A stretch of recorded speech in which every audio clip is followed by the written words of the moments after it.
Welcome to episode 1 of Books with Goats. Because of the coronavirus, we didn't have a chance to finish the book I was reading aloud to you guys, which we were reading Wonder. And when we left off, we were on page 228. The title of the chapter is Understudy, and it is from Augie's perspective. So I figured I could make this video and you could get to hear the rest of the book if you've never read it before, and there will be the added distraction and entertainment of goats. Let's get started. One of the goats is trying to eat the camera right now, so we'll see how well this works. Understudy. Via brought home 3 tickets to her school play a few days after Daisy died. We never mentioned the fight we had over dinner again. On the night of the play, right before she and Justin were leaving to get to their school early, she gave me a big hug and told me she loved me and was proud to be my sister. This was the first time in Via's new school. It was much bigger than her old school, and 1,000 times bigger than my school. More hallways, more room for people. The goat is trying to eat the book. Yep, this is Covey. Covey, don't eat the book. The only really bad thing about my bionic Lobot hearing aids was the fact that I couldn't wear a baseball cap anymore. In situations like these, baseball caps come in really handy. Sometimes I wish I could still get away with wearing that old astronaut helmet I used to wear when I was little. Believe it or not, people would think seeing a kid in an astronaut helmet was a lot less weird than seeing my face. Anyway, I kept my head down as I walked right behind Mom through the long, bright hallways. We followed the crowd to the auditorium where the students handed out programs at the front entrance. We found seats in the 5th row, close to the middle. As soon as we sat down, Mom started looking inside her pocketbook. "I can't believe I forgot my glasses," she said. Dad shook his head. Mom's always forgetting her glasses, or her keys, or something or the other. She is flaky that way. "You want to move closer?" said Dad. Mom squinted at the stage. "No, I can see okay." "Speak now or forever hold your peace," said Dad. "I'm fine," answered Mom. "Look, there's Justin," I said to Dad, pointing out Justin's picture in the program. "That's a nice picture of him," he answered, nodding. "How come there's no picture of Via?" I said. "She's an understudy," said Mom. "But look, here's her name." "Why do they call her an understudy?" I asked. "Wow, look at Miranda's picture," said Mom to Dad. "I don't think I would have recognized her." "Why do they call it an understudy?" I repeated. "It's what they call someone who replaces an actor if he can't perform for some other reason," answered Mom. "Did you hear Martin's getting remarried?" Dad said to Mom. "Are you kidding me?" Mom answered, like she was surprised. "Who's Martin?" I asked. "Miranda's father," Mom answered, and then to Dad. "Who told you?" "I ran into Miranda's mother in the subway. She's not happy about it. He has a new baby on the way and everything." "Wow," said Mom, shaking her head. "What are you guys talking about?" I said. "Nothing," answered Dad. "But why do they call it an understudy?" I said. "I don't know, Augie Doggy," Dad answered. "Maybe because the actors kind of study under the main actors or something. I really don't know." I was going to say something else, but then the lights went down. The audience got very quiet very quickly. "Daddy, can you please not call me Augie Doggy anymore?" I whispered in Dad's ear.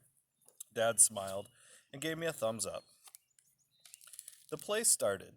The curtain opened. The stage was completely empty except for Justin, who was sitting in an old rickety chair, tuning his fiddle. He was wearing an old-fashioned type of suit and straw hat. "This play is called Our Town," he said to the audience. "It's written by Thornton Wilder, produced and directed by Philip Davenport. The name of the town is Grover's Corner, New Hampshire, just across the Massachusetts line. Latitude 40 degrees, 40 minutes. Longitude 70 degrees, 37 minutes. The first act shows a day in our town. The day is May 7th, 1901. The time is just before dawn." I knew right then and there I was going to like the play. It wasn't like any other school plays I've been to, like The Wizard of Oz or Cloudy with a Chance of Meatballs. No, this was a grown-up seeming, and I felt smart sitting there watching it. A little later in the play, a character named Mrs. Webb calls out for her daughter, Emily. I knew from the program that that was the part Miranda was playing, so I leaned forward to get a better look at her. That's Miranda, Mom whispered to me, squinting at the stage when Emily walked out. She looks so different. It's not Miranda, I whispered. It's Via. Oh my God, said Mom, lurching forward in her seat. Shh, said Dad. It's Via, Mom whispered to him. I know, whispered Dad, smiling. Shh. The ending. The play was so amazing. I don't want to give away the ending, but it's the kind of ending that makes people in the audience teary. Mom totally lost it when Via, as Emily said, goodbye, goodbye, world, goodbye, Grover's Corner. Mama and Papa, goodbye to clocks ticking and Mama's sunflowers, and food and coffee, and new iron dresses and hot baths, and sleeping and waking up. Oh, Earth, you're too wonderful for anybody to realize you. Via was actually crying while she was saying this, like real tears. I could see them rolling down her cheeks. It was totally awesome. After the curtains closed, everyone in the audience started clapping. Then the actors came out one by one. Via and Justin were the last ones out, and when they appeared, the whole audience rose to their feet. Bravo! I heard Dad yelling through his hands. Why is everybody getting up? I said. It's a standing ovation, said Mom, getting up. So I got up and clapped and clapped. I clapped until my hands hurt. For a second, I imagined how cool it would be to be Via and Justin right then. Having all these people standing up cheering for them, I think there should be a rule that everyone in the world should get a standing ovation at least once in their lives. Finally, after I don't know how many minutes, the line of actors on stage stepped back and the curtains closed in front of them. The clapping stopped and the lights went up and the audience started getting up to leave. Me and Mom and Dad made our way to the backstage. Crowds of people were congratulating the performers surrounding them, patting them on the back. We saw Via and Justin at the center of the crowd, smiling at everybody, laughing and talking. Via! Shouted Dad, waving as he made his way through the crowd. When he got close enough, he hugged her and lifted her off the floor a little. You were amazing, sweetheart. Oh my God, Via, Mom was screaming with excitement. Oh my God, oh my God. She was hugging Via so hard I thought Via would suffocate, but Via was laughing. You were brilliant, said Dad. Brilliant, said Mom, kind of nodding and shaking her head at the same time. And you, Justin, said Dad, shaking Justin's hand and giving him a hug at the same time. You were fantastic. Fantastic, Mom repeated. She was honestly so emotional she could barely talk. What a shock to see you up there, Via, said Dad. Mom didn't even recognize you at first, I said. I didn't recognize you, said Mom, with her hand over her mouth. Miranda got sick right before the show started, said Via, all out of breath. There wasn't even enough time to make an announcement. I have to say, she looked kind of strange because she was wearing all this makeup, and I'd never seen her like that before. And you stepped in there right at the last minute, said Dad. Wow, she was amazing, wasn't she, said Justin, his arm around Via. There wasn't a dry eye in the house, said Dad. Is Miranda okay? I said, but no one heard me. At that moment, a man, who I think was their teacher, came over to Justin and Via, clapping his hands. Bravo, bravo, Olivia and Justin. He kissed Via on both cheeks. I flubbed a couple lines, said Via, shaking her head. But you got through it, said the man, smiling ear to ear. Mr. Davenport, these are my parents, said Via.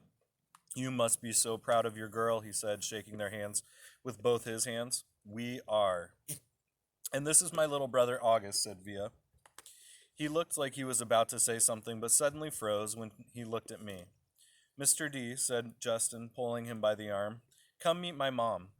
Via was about to say something to me, but then someone else came over and started talking to her, and before I knew it, I was kind of alone in the crowd. I mean, I knew where Mom and Dad were, but there were so many people all around us, and people kept bumping into me, spinning me around a bit, giving me that 1-2 look, which made me feel kind of bad.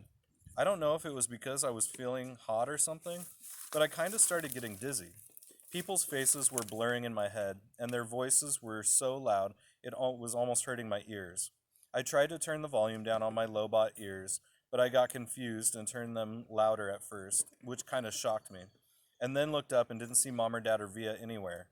Via! I yelled out. I started pushing through the crowd to find Mom. Mommy! I really couldn't see anything but people's stomachs and ties all around me. Mommy!